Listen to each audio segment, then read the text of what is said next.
नमस्कार दोस्तों, स्वागत है आपका सूरज पंत दिल्ली अपडेट्स में। तो दोस्तों, वर्तमान में भारत के राष्ट्रीय सलाहकार श्री अजित डोभाल जी का जन्म 1945 में उत्तराखंड के पौड़ी गढ़वाल में एक गढ़वाली परिवार में हुआ।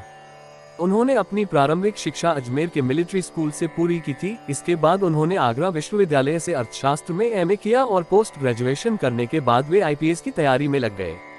कड़ी मेहनत के बल पर वे केरल कैडर से 1968 में आईपीएस के लिए चुन लिए गए। 2005 में इंटेलिजेंस ब्यूरो यानी आईबी के चीफ के पद से रिटायर हुए हैं। वह सक्रिय रूप से मिजोरम, पंजाब और कश्मीर में उग्रवाद विरोधी अभियानों में शामिल रहे हैं। राष्ट्रीय सुरक्षा सलाहकार अजीत डोभाल अपने कार्यों को लेकर हमेशा सुर्खियों में बने रहते हैं। अपनी कुशलता और क्षमता से वे दुश्मनों को लोहे के चने चबाने में पीछे नहीं रहे। अपनी हैरतगंज कारनामों और कई बड़ी उपलब्धियां हासिल कर चुके अजीत डोभाल को भारत का जेम्स बॉन्ड कहा जाने लगा।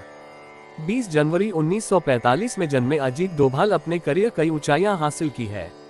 इस खास दिन पर जानते हैं अजीत डोभाल के अनसुने किस्से। अजीत डोभाल एकमात्र नौकरशाह हैं जिन्हें कीर्ति चक्र और शांतिकाल में मिलने वाले गैलेंट्री अवार्ड से नवाजा गया है। कई सिक्योरिटी कैंपेन का हिस्सा रहे हैं अजीत डोभाल। डोभाल अपनी आईपीएस अफसर की नियुक्ति के 4 साल बाद ही 1972 में इंटेलिजेंस ब्यूरो से जुड़ गए थे। अजीत डोभाल बने तो आईपीएस अफसर थे, लेकिन उन्होंने अपने करियर में सिर्फ 7 साल पुलिस की वर्दी पहनी। वहीं अजीत डोभाल को जासूसी का करीब 37 साल का अनुभव है। 31 मई 2014 को उन्होंने देश की राष्ट्रीय सुरक्षा सलाहकार का पदभार संभाला। अजीत डोभाल 33 साल तक नॉर्थ ईस्ट, जम्मू कश्मीर और पंजाब में खुफिया जासूस भी रहे। वह 2015 में मणिपुर में आर्मी के काफिले पर हमले के बाद म्यांमार की सीमा में घुसकर उग्रवादियों के खात्मे के लिए सर्जिकल स्ट्राइक ऑपरेशन के हेड प्लानर रहे। भारतीय सेना के एक महत्वपूर्ण ऑपरेशन ब्लू स्टार के दौरान उन्होंने एक गुप्तचर की भूमिका निभाई और भारतीय सुरक्षा बलों के लिए महत्वपूर्ण खुफिया जानकारी उपलब्ध कराई, जिसकी मदद से सैन्य ऑपरेशन सफल हो सका। इस दौरान उनकी भूमिका एक ऐसे पाकिस्तानी जासूस की थी जिसने खालिस्तानियों का विश्वास जीत लिया था और उनकी तैयारियों की जानकारी मुहैया करवाई थी। जब 1999 में इंडियन एयरलाइंस की उड़ान IC 814 को काठमांडू से हाईजैक कर लिया गया था, तब उन्हें भारत की ओर से मुख्य वार्ताकार बनाया गया था। बाद में इस फ्लाइट को कंधार ले जाया गया था और यात्रियों को बंधक बना लिया गया था।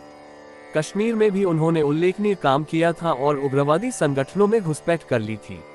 उन्होंने उग्रवादियों को ही शांति रक्षक बनाकर उग्रवाद की धारा को मोड़ दिया था। उन्होंने एक प्रमुख भारत विरोधी उग्रवादी कूका पारे को अपना सबसे बड़ा भेदिया बना लिया था। 80 के दशक में वे उत्तर पूर्व में भी सक्रिय रहे। उस समय ललडेंगा के नेतृत्व में मिजो नेशनल फ्रंट ने हिंसा और अशांति फैला रखी थी, लेकिन तब डोभाल ने ललडेंगा के साथ में 6 कमांडरों का विश्वास जीत लिया था और इसका नतीजा ये हुआ था कि ललडेंगा को मजबूरी में भारत सरकार के साथ शांति विराम का विकल्प अपनाना पड़ा था।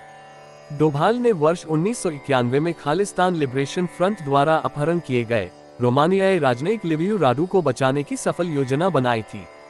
डोभाल ने पूर्वोत्तर भारत में सेना पर हुए हमले के बाद सर्जिकल स्ट्राइक की योजना बनाई और भारतीय सेना ने सीमा पार म्यांमार में कार्रवाई कर उग्रवादियों को मार गिराया।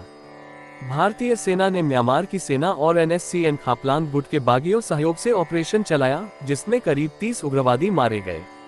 डोभाल ने पाकिस्तान और ब्रिटेन में राजनयिक जिम्मेदारियां भी संभाली और फिर करीब 1 दशक तक खुफिया ब्यूरो की ऑपरेशन शाखा का लीड किया।